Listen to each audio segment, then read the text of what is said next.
Hey folks, today I've got the board game Nemesis all set up and ready to go, but I couldn't help thinking that maybe there's another way to play. I'll tell you all about it right after this.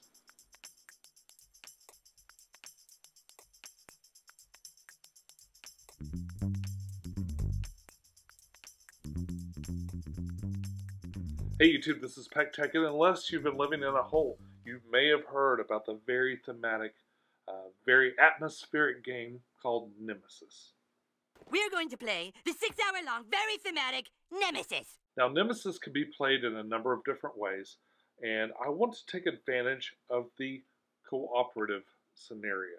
The main gist of this game is it hits several thematic points from both the Aliens movies and many other sci-fi monster flicks where your heroes are struggling to survive inside of the spaceship as they're hunted by aliens while also trying to secure a way to get out. Now, this game, for a lot of people, is very fun, and it's got a lot of very thematic choices. And the ability to do what is called a semi-co-op, where people's motivations don't necessarily align, and in fact, some people could be actually out to get other people. That really mixes well with the theme, especially if you're thinking of this as sort of a movie that goes along with Aliens and those particular sets of movies. But what if you wanted to do something else? So what cooperative mode basically does is it takes the objectives that would have you kill another character or send them off into space or abandon everyone. It takes a lot of those motivations, those goals and objectives out, and just puts in other ones that still could cause a little bit of conflict, but don't cause as much direct conflict. I had a lot of fun painting the miniatures for this game, especially the aliens. Not so much the heroes, though. I found the heroes to be a very low resolution and just actually not great miniatures. Most of the aliens were pretty fun too, but they're quite large, especially for the small size of these little hexagons that end up being rooms inside of the spaceship. It also didn't make much sense to me that anybody that's been on this spaceship could forget where things are, and a key part of this is kind of uncovering these different little hexagons around the map. I believe it says something in the fluff about the cryogenics chamber maybe causing some amnesia or something like that, but I had another scenario. See, there's another game that I think is really fun. It's called Firefly Adventures. But Sean, you might say, what does this have to do with Nemesis at all, or Aliens, or Firefly? Those things don't go together. Aliens and Firefly were completely different universes, so why conflate them? Get your chocolate out of my peanut butter. The thing is, there are Easter eggs in Firefly that suggest that they are in the same universe. Take, for instance, the Battle of Serenity Valley, when Mal gets on the anti-aircraft gun to go shoot, and the heads-up display right there at the top, right there, you can see the Wayland Industries logo, which is very clearly a part of the Aliens franchise and very obviously the same. If you want to play this way, you're going to buy 2 games. But if you've already purchased Nemesis, Firefly is fairly inexpensive. Not only has tons of unique miniatures and a theme I really like, the cardboard terrain that comes inside can be used for a lot of different games. Like The Walking Dead, Necromunda, or even Warhammer 40k can be easily integrated into that and looks pretty good. So one thing about Firefly, particularly because it was cut off in its prime, is there was no aliens in that particular show. You may notice that the bad guys and the good guys and everybody are basically human. Even the Reavers are just sort of mutated humans. So how horrific would it be for Mal and the crew to be facing down a bunch of intruders on a captured spaceship? And again, it sort of goes back to Alien. In the Alien movie franchise, they had never seen anything like that before.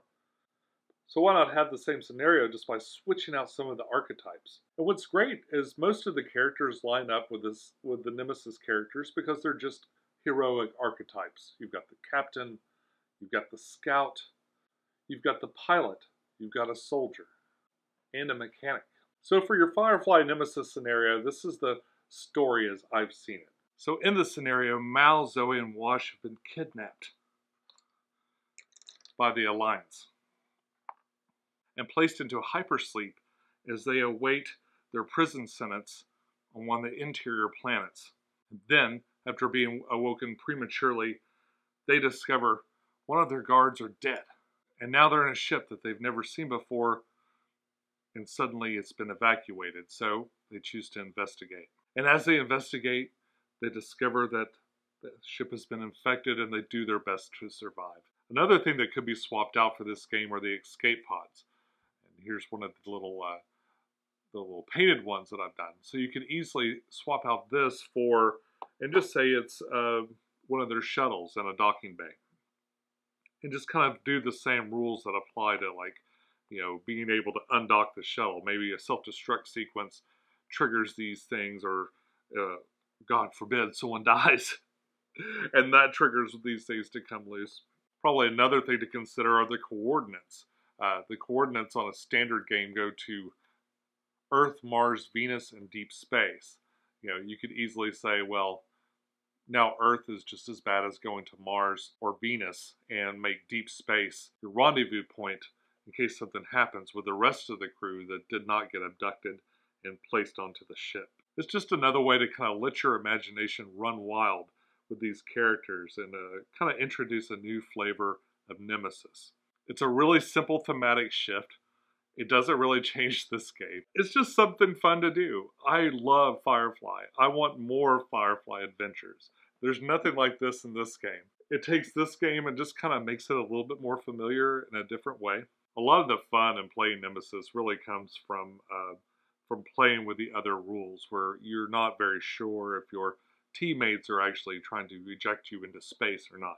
Or maybe you've got a friend group like I do, where they're not so much into the super competitive games, and really it'd be more fun to work together to kind of solve a problem as a group. If you're playing that way anyway, and you happen to have these miniatures, it's an easy swap, and really is a lot of fun. So on the Facebook group for the Firefly Adventures game, I found a person that had designed a map for Serenity. So basically the whole Firefly ship, Serenity, is in a mat.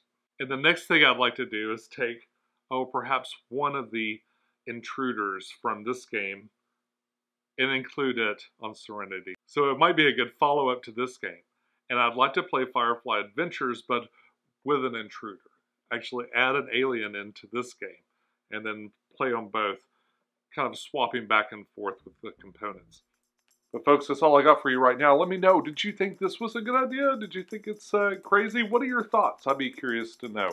Be sure to check out my full review of Firefly Adventures, my very first review on this channel. And until we meet again, enjoy your games, and we'll see you soon. Bye-bye.